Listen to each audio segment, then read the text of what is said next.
नमस्कार, मैं हूं अमित और आप देख रहे हैं हरियाणा का रिपोर्टर और नरवाना का स्पेशल बुलेटिन शहरनामा। पेश है आज की खबरें। आज रोहतक के सोनीपत स्टैंड पर विभिन्न संगठनों द्वारा अडानी, अंबानी और पीएम मोदी का पुतला फूंका गया। अखिल भारतीय किसान सभा और जनवादी महिला संगठन ने किसानों के चल रहे 3 कृषि कानूनों के विरोध में धरने के समर्थन में पीएम मोदी, अडानी, अंबानी का रोहतक के सोनीपत स्टैंड पर पुतला फूंका और साथ ही तीनों कृषि कानूनों को वापस करने की मांग की।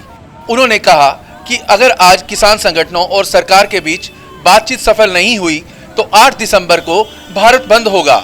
इस बारे में बात करते हुए किसान सभा के जिलाध्यक्ष प्रीत सिंह ने बताया, पुतला फूंका और किसका फूंका है? मैं प्रीत सिंह किसान सभा जिलाध्यक्ष।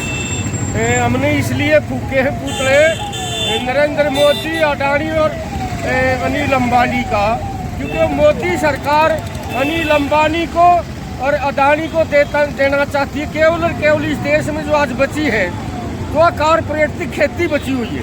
पूरा का पूरा देश कारपोरेट के हवाले कर दिया, चाहे रेलवे है, चाहे हवाई जहाज है, चाहे रोडवेज है, चाहे कॉलेज पर शिक्षा की बात, केवल खेती बची हुई थी। मोदी साहब पूरा अंगाला रहे हैं कि इसको भी कॉरपोरेट को सौंपा जाए और इन किसानों को बेरोजगार और बेहाल किया जाए, खेती और मजदूर इनको बनाया जाए। और आज जो किसानों को संगठन और किसानों का जो आंदोलन है, पहली बार हमने अपनी उम्र में 70 साल की उम्र वाली इतना समर्थन कभी देखा नहीं था। इतना लंबा जो दिल्ली का घेराव आज नुमादन है, सरकार ने उसके से यानी सारे कंडे अपना लिए। इनमें खालिस्तानी भी बता दिया, इनमें जो है पाकिस्तानी भी बता दिए, उग्रवादी भी बता दिए। बेशरम सरकार है, इसके मंत्री वाही आपकी बात करते, लेकिन किसानों की एकता टस से मस नहीं हो रही।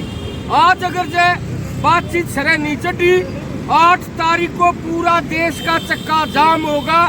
जितने संगठन है, जितनी यूनियन है, 8 तारीख को रोड़ा के ऊपर होंगी। और ये जो रिलायंस के इनके मॉल है, ये पेट्रोल पंप है, उनका घेराव कराया जाएगा, उनका बाईकाट कराया जाएगा। इस बारे में जनवादी महिला समिति की राष्ट्रीय उपाध्यक्ष जगमती सागवान ने बताया, आज किसान आंदोलन जो है उनका आह्वान है कि देश की सरकार और कॉरपोरेट सेक्टर जो हमारी खेती बाड़ी पे कब्जा करना चाहते हैं, उसको बर्बाद करना चाहते हैं, उनके पुतले जलाए जाने चाहिए। तो उस आह्वान के तहत हमारा संगठन और रोहतक के नागरिक जो हैं यहाँ पे पुतला दहन के लिए इकट्ठे हुए थे। और आज शहर के अनेकों जगहों के ऊपर महिला, किसान, मजदूर सब नागरिक इकट्ठे होके यहाँ पे ये पुतले जलाएंगे।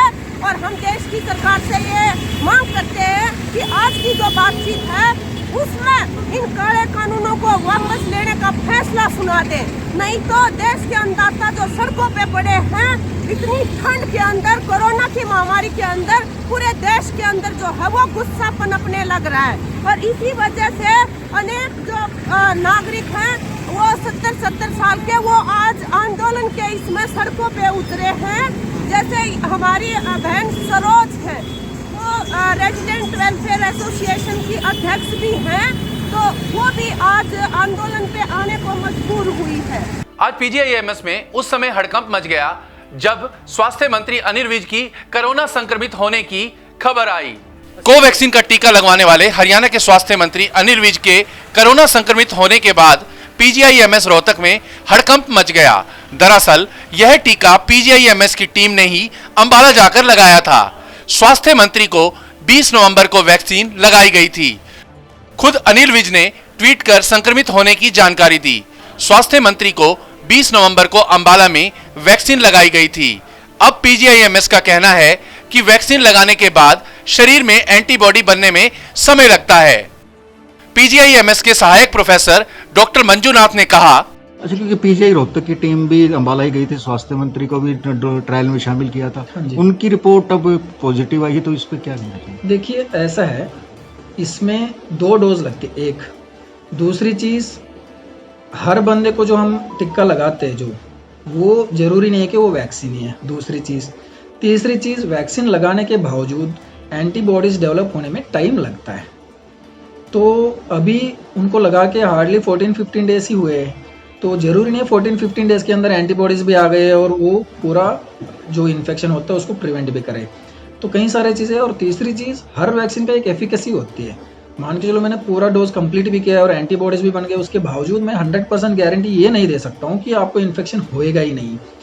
हो सकता है इन्फेक्शन हो के सीवियरिटी कम करती है, पर ज़रूरी नहीं है कि 100% लोगों को इन्फेक्शन से रोक ले। तो ये मल्टीपल फैक्टर्स है जिसके वजह से हो सकता है कि वो पॉजिटिव आए हैं। तो उसमें हमें मतलब उसका मतलब ये नहीं होता है कि वैक्सीन इज़ अ फेल्यूर।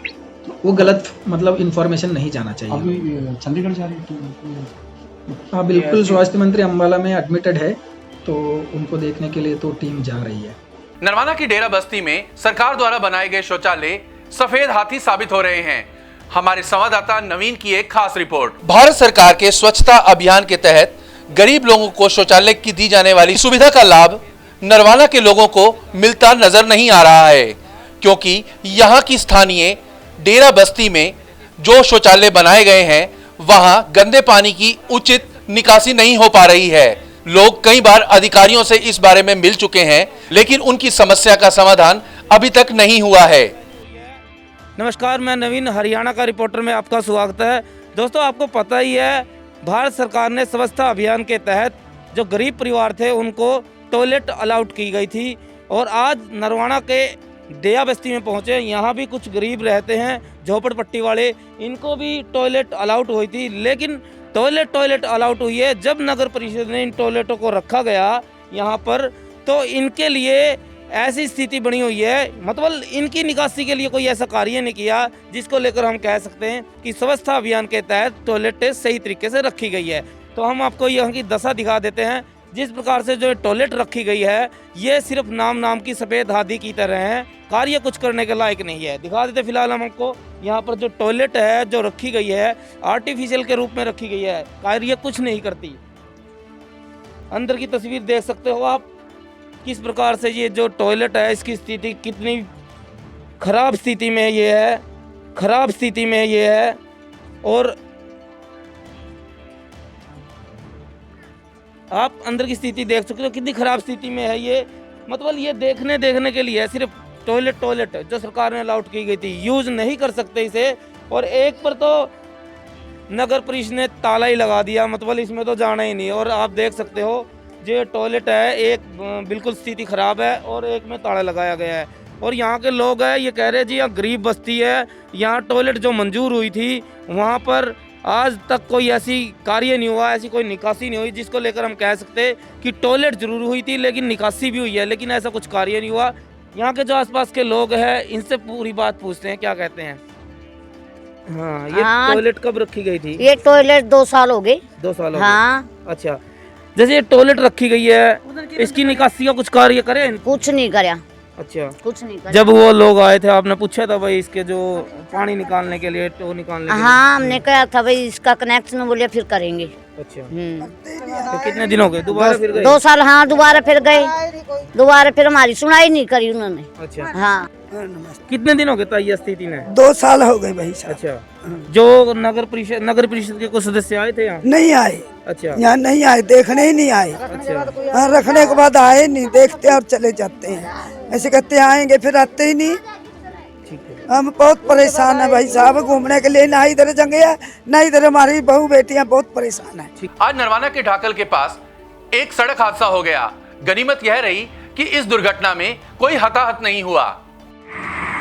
आज हिसार चंडीगढ़ मार्ग पर अधिक धुंध होने की वजह से 2 वाहन आपस में टकरा गए, जिसमें दोनों गाड़ियां बुरी तरह क्षतिग्रस्त हो गई। लेकिन गनीमत यह रही कि किसी प्रकार की जान माल का कोई नुकसान नहीं हुआ, लोगों को मामूली चोटें आई। इस घटना का कारण अधिक धुंध का होना था। तो हरियाणा के रिपोर्टर में आज के लिए बस इतना ही। लेटेस्ट अपडेट्स के लिए आप हमारा YouTube चैनल हरियाणा का रिपोर्टर व Facebook पेज हरियाणा का रिपोर्टर लाइक, शेयर व सब्सक्राइब कर सकते हैं। नमस्कार।